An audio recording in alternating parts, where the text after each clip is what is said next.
हम लोगों ने कहा था treatment of rheumatoid arthritis mainly depends on 3 group of drugs.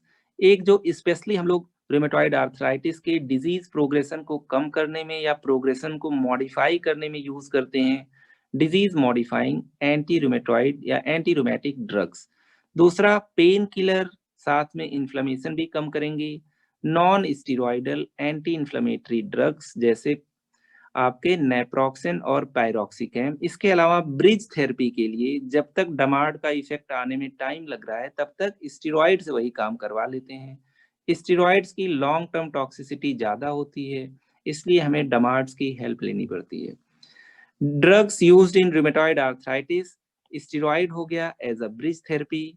इसके अलावा एनसिड्स हो गए। इसके अलावा सिंथेटिक डमार्ड्स हो गए जिसका हम लोगों ने जिक्र किया, मिथोट्रेक्सेट, सल्फासालाजिन, हाइड्रोक्सीक्लोरोक्विन, लेफ्लुनोमाइड और आपके गोल्ड कंपाउंड्स।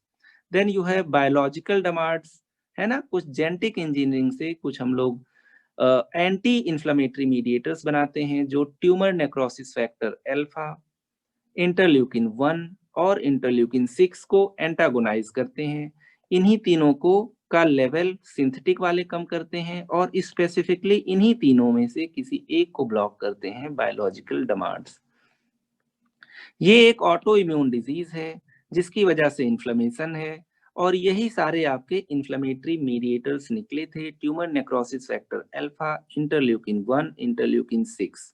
सारे डमार्ड्स इन्हीं के लेवल कम करते हैं। अगर मैंने कह दिया मैंने जेनेटिक इंजीनियरिंग से एक ऐसा कंपाउंड बनाया है जो स्पेसिफिकली टीएनएफ अल्फा को कम कर दे या इसको अटैक कर दे या इसको ब्लॉक कर दे, तो ये आपके होते हैं बायोलॉजिकल डमार्ड्स, जैसे आप लोग यहाँ पे देख रहे हो एडेलीम्यूमाब, इटारनासेप्ट, इन्फ्लिक्सिमैब और बहुत ढेर सारे आजकल बन गए हैं। ठीक है, चलिए तो कन्वेंशनल डमार्ड में हम लोगों ने केवल अभी तक नाम देखे हैं और मिथोट्रेक्सेट को थोड़ा सा पढ़ा है। Methotrexate, hydroxychloroquine, लेफ्लुनोमाइड, सल्फासालाजिन and gold compounds. सबका मैकेनिज्म ऑफ एक्शन डिफरेंट है, लेकिन सब लोग यही करेंगे कि जो आपके इन्फ्लेमेटरी मीडिएटर्स थे इनको कम कर देंगे। ठीक है, ताकि इन्फ्लेमेशन कम हो। हम लोग कहते हैं डिजीज के प्रोग्रेशन को रोक ले गए हैं या स्लो कर ले गए हैं या मॉडिफाई कर ले गए हैं, लेकिन डिजीज को क्योर नहीं कर पाएंगे, इसीलिए कहते हैं disease modifying anti rheumatoid arthritis drugs. Right, सबसे पहले दोबारा रिवाइज कर लेते हैं। यहाँ पे हम लोग मिथोट्रेक्सेट को और एक बेसिक ये भी देख लिया था, एनसिड्स देंगे, मिथोट्रेक्सेट स्टार्ट करेंगे स्टार्टिंग में, या कभी कभी अगर माइल्डर डिजीज है तो हाइड्रोक्सी क्लोरोक्विन, ये भी कोरोना में जो यूज करते थे उसको। लेकिन ये मिथोट्रेक्सेट का एक्शन आने में 3 महीने लग जाएंगे, तो ब्रिज थेरेपी से बीच में स्टेरॉइड देंगे। रोल ऑफ एनसिड्स पेन और इन्फ्लेमेशन को इंस्टेंटेनियसली तुरंत ये कम करते हैं। नेप्रोक्सेन, पायरोक्सिकैम, इवन डिक्लोफिनेक, ये सब दे सकते हैं। Piroxicam one of the most commonly used, वेलकैम नाम से 20 milligram BD, naproxen 250 to 500 milligram BD depending on कि कितने डोज से पेन उसका रिलीफ मिल रहा है। ब्रिज थेरेपी में स्टेरॉइड देंगे, मेनली प्रेडनिसोलोन, मैक्सिमम दे सकते हैं 30 मिलीग्राम बीडी, ज्यादातर 30 मिलीग्राम ओडी से ही काम चल जाता है। ये आपका टेबलेट वाइसोलोन है या टेबलेट ओमनाकॉर्टी है। आइए बात और करते हैं DMARDs, role of DMARDs, disease modifying anti rheumatic drugs. तो यहाँ पे हम लोग पहले भी डिस्कस कर चुके हैं, कुछ कन्वेंशनल हैं, कुछ आपके बायोलॉजिकल हैं। ठीक है, तो यहाँ पे कन्वेंशनल और बायोलॉजिकल के चक्कर में नहीं पड़ते हैं। कन्वेंशनल वाले आपके सस्ते होते हैं, काम भर का काम भी कर देते हैं, और जो आपके बायोलॉजिकल वाले हैं कॉस्टली होते हैं, प्लस क्योंकि एंटी इन्फ्लेमेटरी काम कर रहे हैं, इम्यूनिटी को सप्रेस कर रहे हैं, तो उनको देने के बाद इन्फेक्शंस के भी चांसेस बढ़ जाते हैं। हाँ, उनकी एफिकेसी ओवरऑल ज्यादा होती है। तो यहाँ पे हम लोग सबसे पहले लिखेंगे मिथोट्रेक्सेट को, पहले भी इसके बारे में देखा है। मिथोट्रेक्सेट प्रेगनेंसी में कभी नहीं दे सकते हैं। अगर कोई प्रेगनेंसी प्लान भी कर रहा हो तो इसको 6 महीने पहले बंद कर दिया जाता है। ये भी मैंने आपको बताया था, फीमेल्स को रूमेटॉइड आर्थराइटिस या कोई भी ऑटो इम्यून डिजीज ज्यादा होती है। मिथोट्रेक्सेट रिप्रेजेंट करते हैं हम लोग MTX से। ठीक है, ज्यादातर इस ड्रग को हम लोग वीकली देते हैं। ठीक है, स्टार्ट करते हैं हम लोग 5 to 10 मिलीग्राम पर वीक से। इसलिए अगर मैं यहाँ पे आपको एक एवरेज कहूँ तो 7.5 मिलीग्राम पर वीक से। ठीक है, ओरल। अगर इसकी डोज बढ़ानी पड़े तो हम लोग हर वीक 2.5 मिलीग्राम बढ़ा सकते हैं। अगर रेस्पॉन्स नहीं आ रहा है, उसको इंक्रीज करना पड़ा, तो हम लोग 2.5 मिलीग्राम पर वीक इसको इंक्रीज करेंगे और इसी तरीके से हम लोग नेक्स्ट वीक इसको दे देंगे 10 मिलीग्राम पर वीक। ठीक है, वीक में एक बार देते हैं।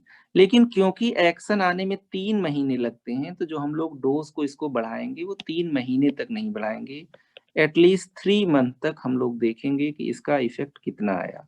नहीं आया है डिजायर्ड इफेक्ट, इसको हम लोग बढ़ा देंगे। और भी नहीं आया है तो और बढ़ा देंगे, हम लोग 25 मिलीग्राम पर वीक तक जा सकते हैं। और अगर इतना देना पड़े तो हम लोग पेशेंट को सब क्यूटेनियस इंजेक्शन के फॉर्म में भी दे सकते हैं। ठीक है, इस ड्रग के दुनिया भर के साइड इफेक्ट हैं। ठीक है, स्टार्टिंग फ्रॉम पैनसाइटोपिनिया, और ये एक ऐसी ड्रग है जो एंटी कैंसरस प्रॉपर्टी भी है, मतलब ये कैंसर में भी यूज होती है, राइट। और एक चीज इसका प्रॉब्लम है कि ये फॉलेट का एंटागोनिस्ट है, फॉलिक एसिड का। अगर फॉलिक एसिड किसी की बॉडी में कम होगा तो उसको एनीमिया होने लगेगा, राइट। तो अभी इसका डायग्राम देख लेंगे कि कैसा दिखता है। जो सबसे इंपॉर्टेंट ड्रग है वो मिथोट्रेक्सेट है, MTX से रिप्रेजेंट करते हैं। 7.5 मिलीग्राम पर वीक से वीकली डोज में देते हैं ओरल। अगर रेस्पॉन्स नहीं आया जब हमें चाहिए था तो 2.5 मिलीग्राम पर वीक बढ़ाते बढ़ाते 25 मिलीग्राम पर वीक तक ले जा सकते हैं। इसमें साइड इफेक्ट की बात करना बहुत जरूरी है, बिल्कुल सेफ नहीं है। पहला साइड इफेक्ट मैं कहूँ टेरेटोजेनिक है। टेरेटोजेनिक, टेरेटोजेनिक का मतलब है ये फीटस के लिए टॉक्सिक है। मतलब अगर fetus, toxic to fetus, fetal toxicity है। मतलब अगर कोई मदर इसको प्रेगनेंसी में ले लें तो फीटस में ढेर सारे कंजेनाइटल मालफॉर्मेशंस हो सकते हैं, लाइक, राइट। तो फीटल टॉक्सिसिटी इस ड्रग की काफी ज्यादा है, तो हम लोग इसको प्रेगनेंसी में नहीं देंगे। इनफैक्ट अगर कोई प्रेगनेंसी प्लान भी कर रहा होगा तो भी इसको नहीं देंगे। ठीक है, 6 महीने पहले बंद कर देंगे। Therefore not used in pregnancy, right. और नेचर ने प्रेगनेंसी के लिए एक मदद दी है। प्रेगनेंसी में ऑटो इम्यून डिजीजेस की सीवियरिटी कम हो जाती है, लेकिन ठीक नहीं हो जाती। तो इसीलिए हम लोग कहते हैं ड्रग ऑफ चॉइस अगर प्रेगनेंसी की बात करें तो हमारा क्या हो जाता है, हाइड्रोक्लोरोक्विन 200 मिलीग्राम BD, उसकी बात करेंगे। दूसरी चीज हम लोग कहते हैं मिथोट्रेक्सेट के ही केस में, ये आपका फॉलेट एंटागोनिस्ट है। फॉलेट एंटागोनिस्ट है ना। अगर फॉलेट किसी की बॉडी में कम हो जाए तो हम लोग कहते हैं पेशेंट को मेगैलोब्लास्टिक एनीमिया हो गया। ठीक है, इसीलिए इस ड्रग के साथ हम लोग टैबलेट फॉलवाइट देते हैं। टैबलेट फॉलवाइट 5 मिलीग्राम की फॉलिक एसिड की टैबलेट कितना देंगे, 1 टैबलेट, इसको भी पर वीक दे दीजिए। ठीक है, वीकली। जब मिथोट्रेक्सेट देते हैं तब इस टेबलेट को भी दे देते हैं। मिथोट्रेक्सेट को हम लोग अक्सर मॉर्निंग में ब्रेकफास्ट के साथ वीकली देते हैं। ठीक है, तो ये दो इसके साइड इफेक्ट्स बड़े इंपॉर्टेंट हैं। एक तो फॉलेट एंटागोनिस्ट है, दूसरा टेरेटोजेनिक है। आइए मिथोट्रेक्सेट की शकल देख लेते हैं, फिर आगे चलते हैं।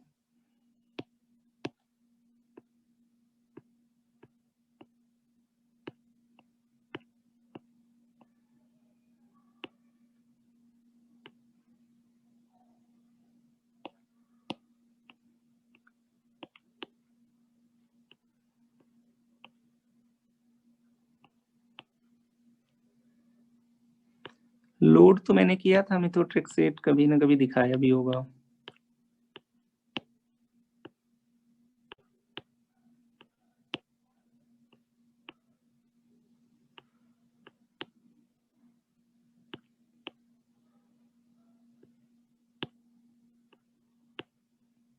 मिथोट्रेक्सेट नाराज हो गया, दिख नहीं रहा है।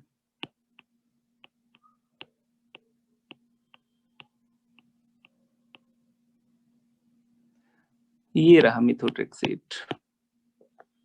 इंजेक्शन के फॉर्म में अगर देंगे तो हम लोगों को सबक्यूटेनियस देना होगा। 25 मिलीग्राम से ज्यादा जरूरत पड़ती है तो हम लोग सबक्यूटेनियस दे देते हैं। ये इंजेक्शन मिथोट्रेक्सेट है, इंजेक्शन मिथोट्रेक्सेट, ठीक है। सबक्यूटेनियस दिया जा सकता है अगर हाई डोज में। इसके अलावा हम लोग कहते हैं इसकी टैबलेट्स आती हैं जिसको हम लोग ओरल पर वीकली देते हैं, ठीक है। 2.5 मिलीग्राम से आना स्टार्ट हो जाती है। ज्यादातर केसेस में हम लोग स्टार्ट करते हैं टैबलेट इम्यूट्रेक्स, इम्यूट्रेक्स 7.5 मिलीग्राम पर वीक। याद रखिएगा ये वीकली ड्रग है। और इस ड्रग के साथ हमें क्या और देना पड़ता है, हमें फॉलिक एसिड देना पड़ता है, ठीक है। तो मिथोट्रेक्सेट आपका ड्रग ऑफ चॉइस है एक्सेप्ट इन प्रेगनेंसी, ठीक है। बहुत ही सिंपल है। आइए अब दूसरी ड्रग की तरफ चलते हैं। हम लोग बात करते हैं टेबलेट हाइड्रोक्सी क्लोरोक्विन की। B, tablet hydroxychloroquine. अब सबके मैकेनिज्म नहीं बता रहे हैं, पहले ही मैं बता चुका हूं, सभी लोग वही इन्फ्लेमेटरी मीडिएटर्स को कम करेंगे। हम लोग इसको डिनोट करते हैं HCQ। 200 मिलीग्राम BD की डोज में हम लोग देते हैं। पहले भी बात कर चुके हैं, drug of choice in pregnancy. अगर किसी को माइल्डर फॉर्म ऑफ डिजीज है तो हम लोग हाइड्रोक्सी क्लोरोक्विन से स्टार्ट कर सकते हैं इंस्टेड ऑफ मिथोट्रेक्सेट, क्योंकि इसकी सेफ्टी प्रोफाइल उससे बेहतर है। Can be used as primary drug, primary drug if disease not severe, ठीक है। जितने साइड इफेक्ट मिथोट्रेक्सेट के थे उसके 1/10 भी नहीं होते। प्रेगनेंसी में भी सेफ है। कभी कभी हम लोग इसको प्राइमरी ड्रग जैसा यूज करते हैं। तो काफी सिंपल है। मिथोट्रेक्सेट की अगर बात किया जाए तो मिथोट्रेक्सेट दुनिया भर के कॉम्प्लिकेशंस के साथ है, लेकिन अगर हम लोग बात करें हाइड्रोक्सी क्लोरोक्विन तो इसके बहुत रेयरली कुछ साइड इफेक्ट्स हैं, ठीक है। और प्रेगनेंसी में आपका सेफ है। चलिए हाइड्रोक्सी क्लोरोक्विन के बारे में भी थोड़ा सा और देख लेते हैं, कैसा दिखता है इसका टेबलेट।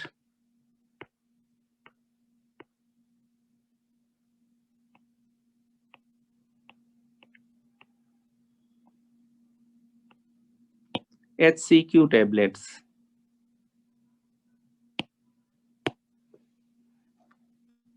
ये आपका टेबलेट हाइड्रोक्सी क्लोरोक्विन है, ठीक है। आप लोगों ने कोरोना टाइम पे भी खाया होगा, मैंने भी खाया है, ठीक है। Tablet hydroxy chloroquine 200 milligram BD, ठीक है। ड्रग ऑफ चॉइस याद रखिएगा प्रेगनेंसी में। एक और ड्रग है जिसको हम लोग नेक्स्ट पढ़ेंगे, टेबलेट सल्फासालाजीन, ठीक है। ये वाली ड्रग, ये टेबलेट साज नाम से आती है, टेबलेट साज सल्फासालाजीन। और भी डिजीजेस में यूज होती है जैसे अल्सरेटिव कोलाइटिस, है ना, जिसको हम लोग कहते हैं इन्फ्लेमेटरी बॉवेल डिजीज।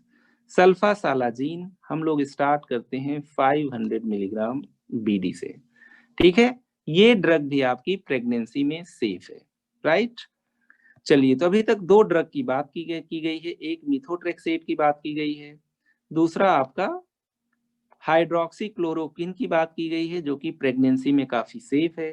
तीसरी ड्रग हम लोग यहाँ पे लिख लेते हैं, टेबलेट सल्फासालाजीन, सल्फासालाजीन। डोज की बात मैंने आपको पहले ही बता दी, ये दी जाती है आपकी 500 मिलीग्राम BD के डोज में। ये भी काफी इफेक्टिव है। अक्सर इसको मोनोथेरेपी के फॉर्म में नहीं देते हैं, कॉम्बिनेशन थेरेपी के फॉर्म में हम लोग दे सकते हैं। कुछ और डिजीजेज में भी आपकी हेल्पफुल होती है, ठीक है। जैसे हम लोग कहते हैं किसी पेशेंट को अगर अल्सरेटिव कोलाइटिस हो गया हो, जो ऊपर हम लोगों ने हाइड्रोक्सी क्लोरोक्विन पढ़े हैं, इस ये सब मलेरिया की दवाएं थी। क्लोरोक्विन भी दे सकते हैं यहाँ पे, लेकिन हाइड्रोक्सी क्लोरोक्विन के साइड इफेक्ट कम होते हैं, इफिकेसी बेटर होती है, ठीक है। यहाँ पे हम लोगों ने थर्ड ड्रग की बात कर ली है, सल्फासालाजीन, जिसको हम लोग कितना देंगे, 500 मिलीग्राम BD, ठीक है। या और बढ़ा के हम लोग 1 ग्राम BD तक जा सकते हैं। Up to 1 gram BD। ठीक है, जो आपको टैबलेट दिखाया है ये 1 ग्राम की है। ठीक है, OD डोज में भी दे सकते हैं। मिनिमम डोज जो इसका होगा 500 मिलीग्राम OD, मैक्सिमम डोज जो हम लोग कहते हैं 2 ग्राम पर डे, उससे ज्यादा नहीं। ठीक है, इसके अदर इंडिकेशंस क्या हैं? अल्सरेटिव कोलाइटिस, ये भी हम कहते हैं safe in pregnancy, safe in pregnancy, also used in ulcerative colitis। आप लोगों को मैंने बताया था अल्सरेटिव कोलाइटिस इंटेस्टाइन की एक ऐसी डिजीज है जो लगभग ये भी ऑटो इम्यून है, और दूसरी चीज है सिगरेट स्मोकिंग इसको बचाता है। ठीक है, तो 2 यूज मैंने और 1 यूज मैंने सल्फासालाजीन का और बता दिया। इसके अलावा गोल्ड कंपाउंड्स होते हैं। ठीक है, ओरल भी आते हैं, आपके IV भी आते हैं। ठीक है, तो हम लोग कहते हैं इसी को गोल्ड थेरेपी। ठीक है, ये जो disease modifying anti rheumatoid drugs होते हैं, ओरल या IV गोल्ड कंपाउंड्स दे सकते हैं। अक्सर जो एफिकेसी ज्यादा होती है वो IV की होती है, और इसको भी हम लोग 10 milligram to 50 milligram per week दे सकते हैं। इंट्रामस्कुलर और ओरल आपके गोल्ड प्रिपरेशंस आते हैं, यहाँ पे हम लोग दे देते हैं अब पेशेंट को गोल्ड थेरेपी। ठीक है, D, indications of gold therapy, gold therapy. ठीक है, ये सब भी क्या करते हैं? ल्यूकोसाइट की एक्टिविटी को कम करेंगे जो इन्फ्लेमेशन कर रहे थे, इंटरल्यूकिन की एक्टिविटी को कम करेंगे, TNF अल्फा की एक्टिविटी को कम करेंगे, और इसके अलावा आपके इंटरल्यूकिन 6 की एक्टिविटी कम करेंगे। तो they can be given orally, they can be given intramuscularly. ठीक है, और अगर किसी में मिथोट्रेक्सेट देने के बाद भी साइनोवाइटिस मतलब जॉइंट स्वेलिंग कम नहीं हो रही है, पर्टिकुलरली जॉइंट स्वेलिंग में गोल्ड थेरेपी काफी इफेक्टिव होती है। लेकिन अगर किसी को किडनी वगैरह की प्रॉब्लम है तो हम लोग यहाँ पे गोल्ड थेरेपी नहीं स्टार्ट कर सकते। ठीक है, तो यहाँ पे अगर हम लोग डोज की बात करें, गोल्ड थेरेपी के डोज की बात करें, तो यहाँ पे भी हम लोग कहते हैं 10 मिलीग्राम पर वीक। ठीक है, जो ओरल प्रिपरेशन आता है ऑरेनोफिन नाम से आता है, गलत स्पेलिंग है ये, ऑरेनोफिन। ठीक है, टैबलेट आती हैं 10 मिलीग्राम पर वीक से हम लोग स्टार्ट करते हैं। इसको और इंक्रीज करते करते अगर हमें रेस्पॉन्स नहीं मिला है तो 50 मिलीग्राम पर वीक तक जा सकते हैं। ठीक है, आगे चल के अगर बहुत ज्यादा देना पड़ता है तो हम लोग 50 मिलीग्राम वंस पर वीक देते हैं। लेकिन जब इन्फ्लेमेशन कम हो जाता है तो 50 milligram once in 2 weeks start कर देते हैं। ठीक है, तो 50 मिलीग्राम पर वीक ये आपका मैक्सिमम डोज है। जब पेशेंट में रिलीफ मिल जाए तो आप इसको कम कर दीजिए 50 milligram every 2 weeks, not per week, है ना, हमने मतलब इसका मतलब डोज को आधा कर दिया। अगर किसी पेशेंट को किडनी की प्रॉब्लम हो तो हम लोग इस ड्रग को नहीं दे पाएंगे।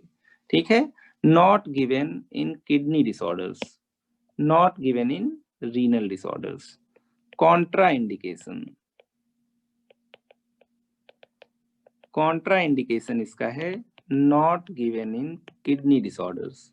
किडनी के जो ट्यूब्यूल्स होते हैं उनके लिए टॉक्सिक होता है, not given in disorders of kidney. पहले से ही किडनी शहीद है और किडनी नेफ्रोटॉक्सिक ड्रग है तो अवॉइड करेंगे। ठीक है, बहुत ही सिंपल है। अभी तक हम लोगों ने बात की है मिथोट्रेक्सेट की, फिर हाइड्रोक्सी क्लोरोक्विन की 200 मिलीग्राम BD। अक्सर मिथोट्रेक्सेट, हाइड्रोक्सी क्लोरोक्विन और एक एनसिड का कॉम्बिनेशन देते हैं। फिर हम लोगों ने प्रेगनेंसी में हाइड्रोक्सी क्लोरोक्विन और सल्फासालाजीन की बात की। इसके अलावा हम लोगों ने गोल्ड थेरेपी की बात की। एक और ड्रग का नाम लिख लेते हैं, लेफ्लुनोमाइड, D, लेफ्लुनोमाइड। लेफ्लुनोमाइड की अगर हम लोग बात करें तो इसको हम लोग देते हैं 20 मिलीग्राम पर डे। ठीक है, मेंटेनेंस डोज में at the rate 20 milligram per day. बाकी सारी ड्रग्स इससे कहीं ज्यादा इफेक्टिव हैं और ये लिवर के लिए टॉक्सिक है, इसलिए हम लोग इस ड्रग को रिजर्व ड्रग की कैटेगरी में रखते हैं। प्लस ये भी मिथोट्रेक्सेट की तरह टेरेटोजेनिक है, तो बहुत सोच समझ के देना पड़ता है, इसीलिए इसका भी यूज काफी लिमिटेड है, राइट। इसके अलावा हम लोगों ने बात किया था special mention of biological DMARDs, special mention of biological DMARDs. मैं कहता हूं these drugs are more effective, लेकिन अगर आप किसी की इम्यूनिटी को बहुत इफेक्टिवली सप्रेस कर दोगे तो पेशेंट में चांसेस ऑफ इन्फेक्शन बढ़ जाते हैं।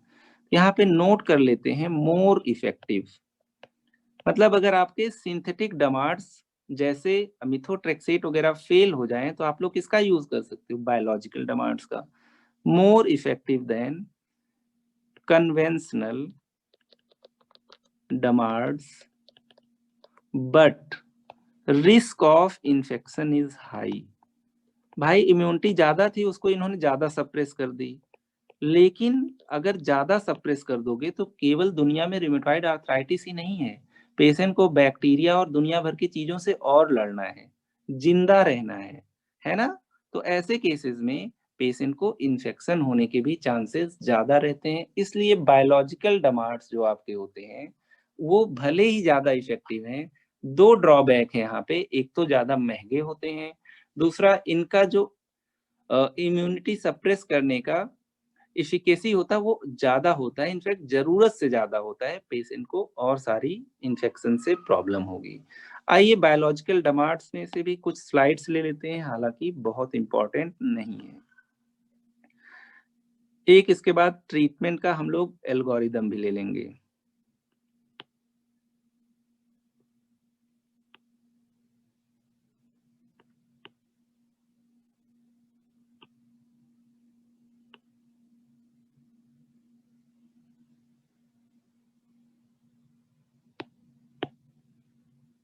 ठीक है, यहाँ पे आप लोग देख लीजिए। तो मेनली हम लोगों ने कहा था जो इन्फ्लेमेशन हो रहा था उसके लिए tumour necrosis factor alpha responsible था, और इंटरल्यूकिन 1 और इंटरल्यूकिन 6, इन सब के अगेंस्ट कुछ न कुछ बायोलॉजिकल वे में सिंथेसाइज किए हुए सब्सटेंसेस हैं जो इनकी एक्टिविटी को कम करते हैं। अगर ट्यूमर नेक्रोसिस अल्फा की बात किया जाए तो 3 ड्रग बहुत ज्यादा कॉमनली यूज होती हैं, एक इटानरसेप्ट, दूसरा इनफ्लिक्सीमैब, तीसरा एडालीमुमैब। ठीक है, आप लोगों ने चैट सेक्शन में भी बताया था। और इंटरल्यूकिन 1 के अगेंस्ट एनाकिनरा। ठीक है, ये सारी ड्रग्स सारे कन्वेंशनल डमार्ड से ज्यादा इफेक्टिव हैं, लेकिन हम लोग कम इसलिए यूज करते हैं क्योंकि ये महंगी हैं। दूसरी चीज क्या है कि इनको देने के बाद इन्फेक्शन के रिस्क थोड़े से ज्यादा हो जाते हैं। ठीक है, और एक यहाँ पे डायग्राम आपको दे देते हैं, थोड़ी सी लाइफ इजी हो जाए।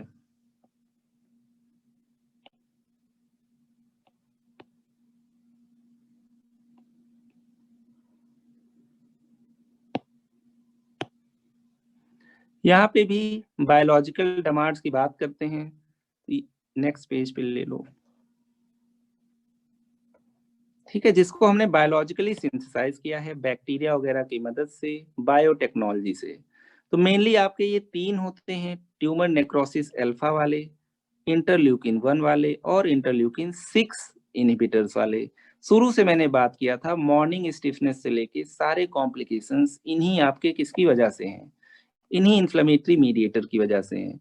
इनफ्लेक्सीमैब, इटानरसेप्ट, एडालीमुमाब आपके टीएनएफ अल्फा के लिए, एनाकिनरा आपका इंटरल्यूकिन 1 के अगेंस्ट, और टोसिलीजुमैब आपका इंटरल्यूकिन 6 के अगेंस्ट काम करता है। और ये लोग डायरेक्टली इन्फ्लेमेटरी मीडिएटर्स को क्या करते हैं, सप्रेस कर देते हैं। ठीक है, ट्यूमर नेक्रोसिस फैक्टर अल्फा, आजकल जो सबसे ज्यादा चल रहा है एडालीम्यूमैब।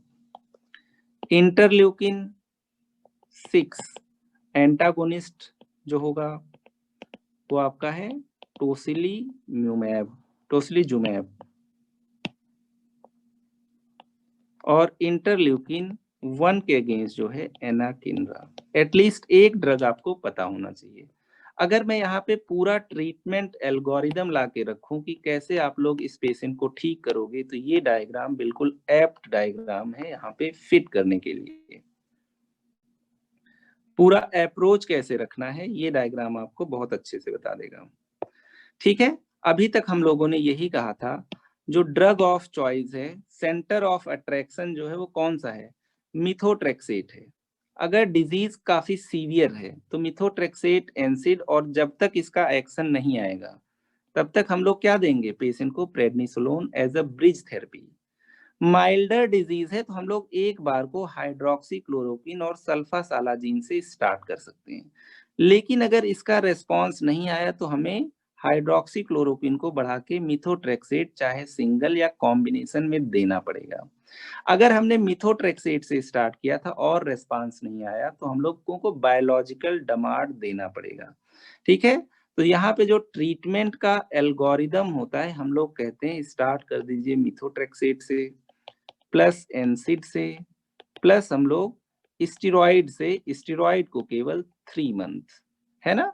फिर उसके बाद अगर रेस्पॉन्स सही नहीं है तो मिथोट्रेक्सेट ले लीजिए प्लस हाइड्रोक्सी क्लोरोक्विन ले लीजिए। अभी भी रेस्पॉन्स नहीं है तो मिथोट्रेक्सेट ले लीजिए, हाइड्रोक्सी क्लोरोक्विन ले लीजिए और बायोलॉजिकल डमार्ड्स ले लीजिए। Chat section.